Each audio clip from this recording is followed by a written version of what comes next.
Tapi ulo salam mulya atur bagya wis muga nusantara. Hong wilahing jati nuhuni jati leluhur Nusantara tapi uluk salam mulia.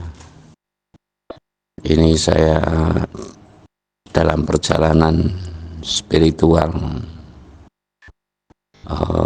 alam pantai selatan, menelusuri alam pantai selatan sesuai dengan dawuh ya, bahwa bulan Sura ini saya mesti melakukan ritual nungkak remo.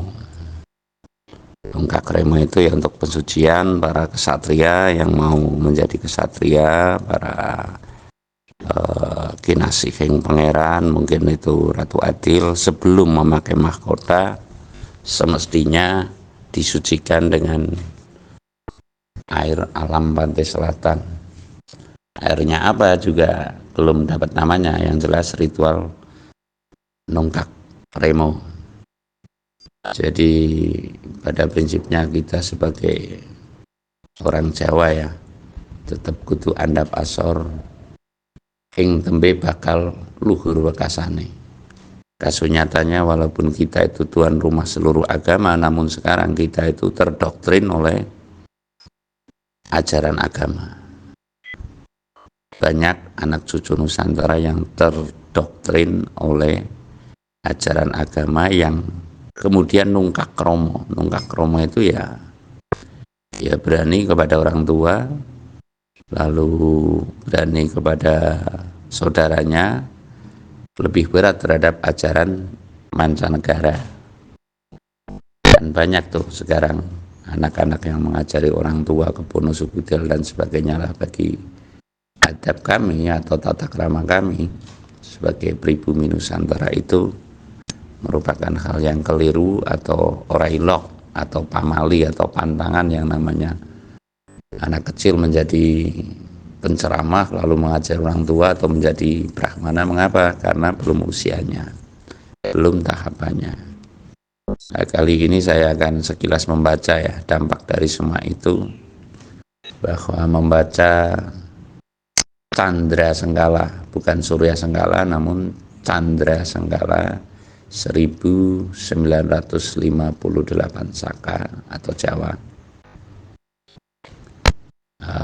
Lebih cenderungnya kepada tahun Jawa 1958. Ini merupakan bukti bahwa kita itu mesti waspada bahwa di tahun Jawa itu ada istilah Candra Senggala.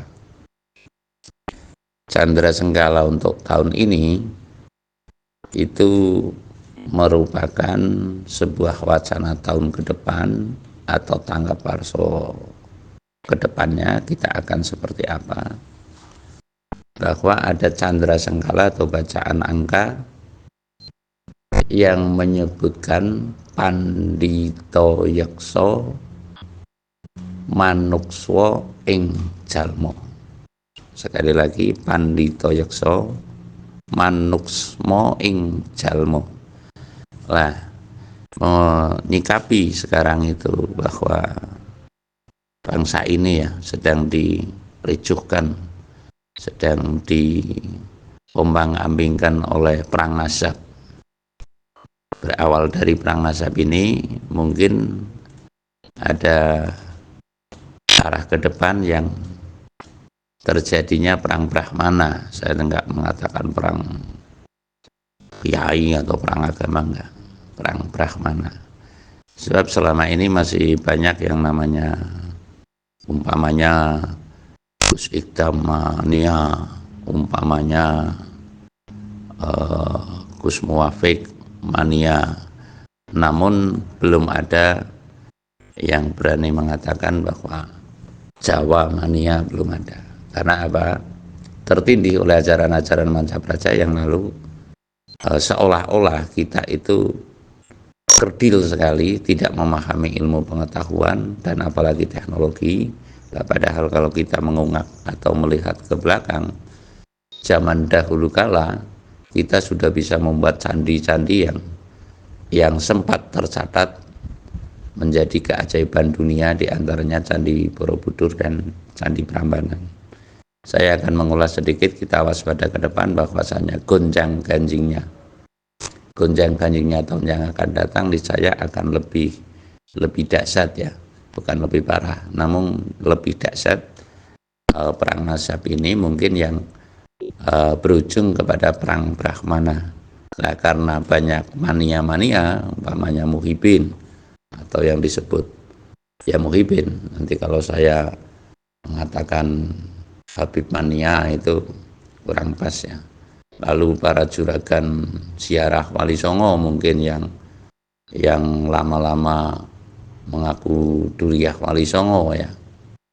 Padahal jejaknya itu kan menurut kami sudah sangat jauh, dan untuk dibuktikan itu menurut kami juga sangat sulit ya.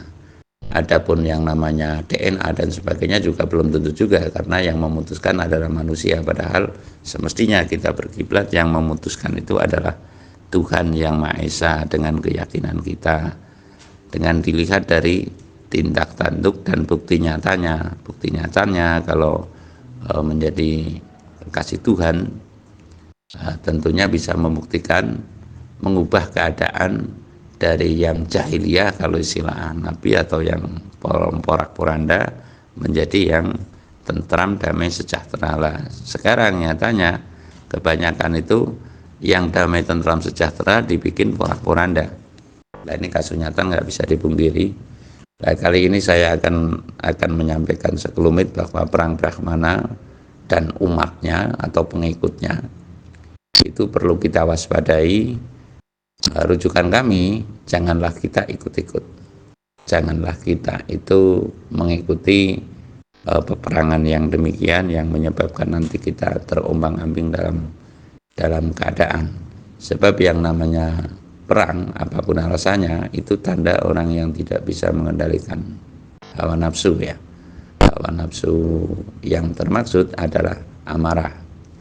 Jadi ketika kita nanti ikut-ikutan menjadi pecinta, mungkin pecinta Habib, mungkin pecinta duriah Wali Songo dan sebagainya, atau mungkin duriah Jawa. Nah, Jawa ini kan nggak pernah ngungal ke yang ibaratnya demo-demo kalau kaum kapitayan seperti kita. Seyogianya kita melihat dari jauh dan jangan sampai kita ikut-ikutan.